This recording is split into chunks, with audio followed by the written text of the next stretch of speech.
Hello दोस्तों, civil engineering pointer book से हम लोग मृदा के माध्यम से रिसन सॉइल मैकेनिक्स का चैप्टर 8 है सीपेज थ्रोट सॉलिड, उसके वन लाइनर यानी पॉइंट्स को देखते हैं। क्या मृदा में पानी का संचरण कहलाता है, यानी movement of water in soil is called seepage यानी रिसन कहलाता है। मृदा में पानी का संचरण क्या कहलाता है? सीपेज कहलाता है। मृदा के सरंध्र माध्यम से उच्च शीर्ष से निम्न शीर्ष की ओर जल का प्रवाह कहलाता है। तो हाई लेवल से लो हेड की तरफ प्रवाह ही वही क्या कहलाता है? सीपेज कहलाता है। मृदा से जल का प्रवाह हमेशा उत्पन्न होता है उच्च शीर्ष से निम्न शीर्ष की दिशा में। जल का प्रवाह किधर होता है? उच्च शीर्ष से निम्न शीर्ष की दिशा में। The flow of water through soil always occurs in high head to low head. मृदा से जल का प्रवाह हमेशा उत्पन्न होता है उच्च ऊर्जा तल से निम्न ऊर्जा। तो पानी हमेशा कैसा फ्लो करेगा? उच्च ऊर्जा तल से निम्न ऊर्जा तल की तरफ। बर्नौली समीकरण के अनुसार प्रवाह पद्धति में किसी एक बिंदु पर कुल शीर्ष रहता है। तो कुल शीर्ष क्या रहता है? किसी स्थिर बिंदु पर कुल शीर्ष क्या रहता है? हमेशा स्थिर बिंदु पर रहता है, कांस्टेंट रहता है। मृदा में अवस्तरीय प्रवाह उत्पन्न होता है निम्न बहाव वेग पर। क्या होता है? अवस्तरीय जो होता है लैमिनार फ्लो होता है, निम्न बहाव पर होता है। फिर बीच में क्या होता है? ट्रांजिशन होता है और उच्च बहाव वेग पर टर्बुलेंट फ्लो हो जाता है, विक्षुब्ध प्रवाह।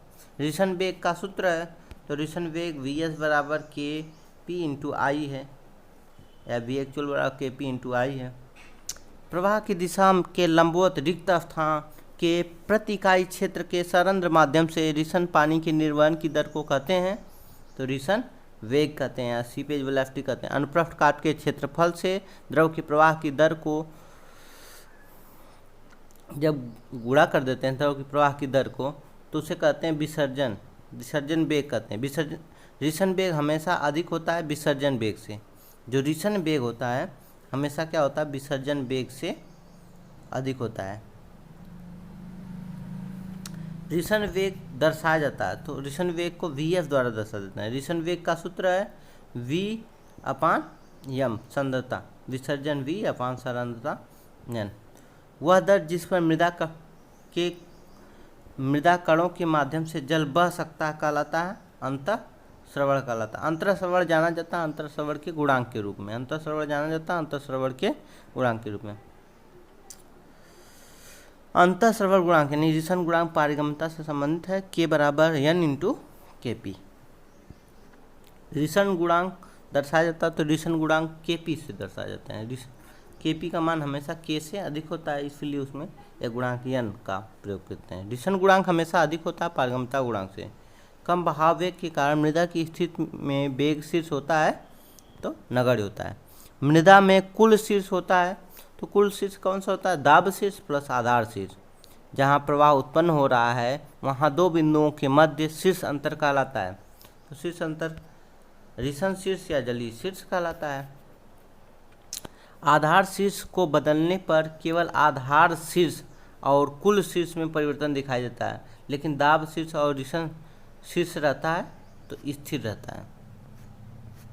आगे देखते हैं। मृदा की लंबाई में कुल शीर्ष हानि बराबर होती है, तो रिसन शीर्ष के बराबर होती है या द्रवीय शीर्ष के। मृदा में किसी बिंदु पर रिसन दाब बराबर होता है, तो रिसन शीर्ष पर गुणे जल की इकाई भार। रिसन या रिसाव दाब हमेशा कार्य करता है प्रवाह की दिशा में, तो रिसाव दाब किधर कार्य करेगा? तो प्रवाह जिधर होगा प्रवाह की दिशा में कार्य करेगा। रिसन बल होता है बल बराबर दाब गुणे क्षेत्रफल, तो रिसन दाब इंटू अनुप्रस्थ काट का क्षेत्रफल। रिसन बल का सूत्र है, तो सूत्र क्या है? I L gamma W into A. रिसन दाब I L gamma W into अनुप्रस्थ काट का क्षेत्रफल ए। रिसन बल का मृदा के एकांक आयतन से अनुपात कहलाता है विशिष्ट रिसन बल कहलाता है। अगर रिसन बल का मृदा के एकांक आयतन के से अनुपात क्या कहलाएगा? विशिष्ट रिसन बल कहलाएगा। विशिष्ट रिसन बल बराबर होता है तो आई इंटू गामा डब्ल्यू के। फ्लोनेट का उपयोग निम्न निर्धारण के लिए किया जाता है। फ्लोनेट का उपयोग निम्न निर्धारण के लिए किया जाता है, तो द्रव स्थैतिक दाब, रिसन दाब अथवा निर्गम प्रवणता ज्ञात करने के लिए। विसर्जन वेग v तथा रिसन वेग वी एस का संबंध होता है v बराबर एन इंटू बी एस। मृदा के माध्यम से जल प्रवाह की दर जलीय प्रवणता के समानुपाती होता है। इसे प्रायोगिक रूप से दर्शाया गया था हेनरी डार्सी द्वारा। मृदा के माध्यम से होने वाले रिसन की दिशा सदैव होती है समविभव रेखाओं के लंबवत, समविभव रेखाओं के लंबवत। यदि जल का रिसना नीचे की दिशा की ओर होता है तो रिसन दाब कार्य करता है, तो रिसन दाब उधर ही कार्य करता है जिधर द्रव की दिशा होती है, यानी नीचे की दिशा में।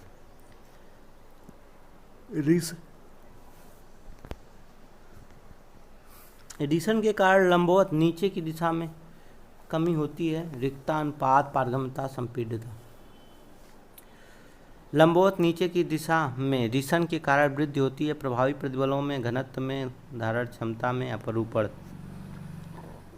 रिसन के लिए अनुकूल परिस्थिति है ऊर्ध्वाधर नीचे की दिशा। यदि रिसन ऊर्ध्वाधर ऊपर की दिशा में होता है तो यह जाना जाता है प्रतिकूल प्रवाह या विपरीत दिशा। वह अवस्था जिस पर मृदा में प्रभावी प्रतिबल शून्य के बराबर हो जाता कहलाती है द्रुत बालू यानी क्विकसैंड कंडीशन। द्रुत बालू अवस्था उत्पन्न होती है ससंजन रहित मृदाओं में, कोहेशनलेस सॉइल में। वह द्रवी ढाल जिस पर ऊपर की ओर प्रवाह की स्थिति में मृदा द्रुत बालू स्थिति उत्पन्न होती कहलाती है क्रांतिक द्रवी ढाल या क्रिटिकल हाइड्रोलिक ग्रेडियंट। किसी मृदा के लिए क्रांतिक द्रवी ढाल होता है हमेशा स्थिर होता है। द्रुत अवस्था उत्पन्न होती है जब द्रवी ढाल होता है IC बराबर गामा सब अपान gamma W. Critical hydraulic gradient IC बराबर गामा सब अपान गामा डब्लू। क्रांतिक द्रवी ढाल का सूत्र IC बराबर G-1 अपान 1 प्लस ई, G-1 अपान 1 प्लस ई या G-1 into 1 minus n, G-1 1 minus n, G-1 अपान 1 प्लस ई या G-1 इंटू 1 माइनस एन। अधिकतम रिसन दाब उत्पन्न होता है मृदा पिंड की तली पर।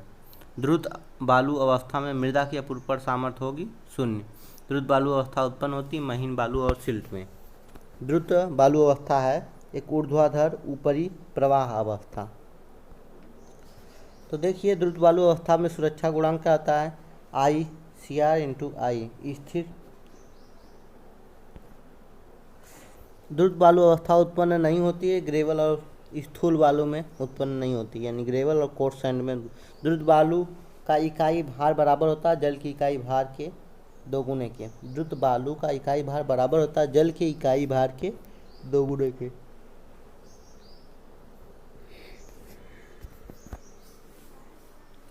यदि निमग्न मृदा के भार से जनित दाब रिसन दाब के बराबर होता है तो प्रवाही दाब होता है 0 होता है।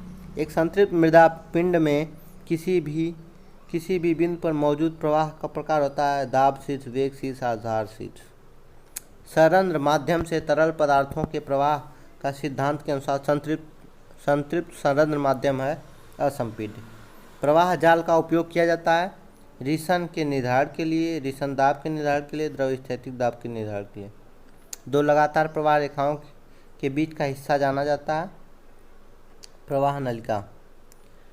प्रवाह जाल निर्माण की चित्रात्मक विधि देने वाला पहला व्यक्ति था फोर्चेन। प्रवाह रेखाएं और समविभव रेखाएं होती हैं तो लंबवत होती हैं। प्रवाह रेखाएं तथा समविभव रेखाएं क्या होती हैं लंबवत होती हैं। समरूप मृदा में प्रवाह जाल खींचे गए वक्र के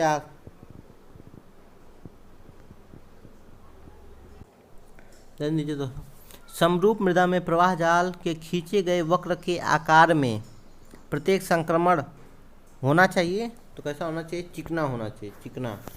यहाँ कट गया दोस्तों तो ध्यान से सुन लीजिए। प्रवाह जाल बनाने के लिए आवश्यक है ऊपरी प्रवाह और फेरेटिक लाइन। ऊपरी प्रवाह एवं प्रेत रेखा को फेरेटिक लाइन ध्यान दीजिए। तो वह विधियाँ जिसके द्वारा फेरेटिक लाइन को दर्शाया जाता है तो चित्रात्मक विधि, प्रयोगात्मक विधि एवं विशेषणात्मक विधि। कह रहा खोजनी की शीर्ष प्रवाह रेखाएं कहलाती हैं बेसिक तथा बेस पैराबोला कहलाती हैं। बाद खंड के भीतर वे रेखाएं जिसके नीचे सकारात्मक द्रव स्थैतिक दाब होता कहलाती हैं प्रेत एवं रिसन रेखा। प्रेत एंड फेरेटिक और रिसन सीपेज लाइन। खोजनी द्वारा प्रस्तावित प्रवाह रेखाओं तथा समविभव रेखाओं का आकार होता है तो कैसा होता है, परवलयाकार होता है। कर्फेरेटिक लाइन का निर्धारण करने के लिए कैसाग्रांडे द्वारा विधि का सुझाव दिया गया था, तो चित्रात्मक विधि का। खोसला सिद्धांत का उपयोग की गणना के लिए किया जाता है, तो उत्थान दाब या निकाह ढाल के लिए। बियर अभिकल्पन के द्रव्य ढाल सिद्धांत को डार्सी तथा बेसफोर्ड द्वारा विकसित किया गया।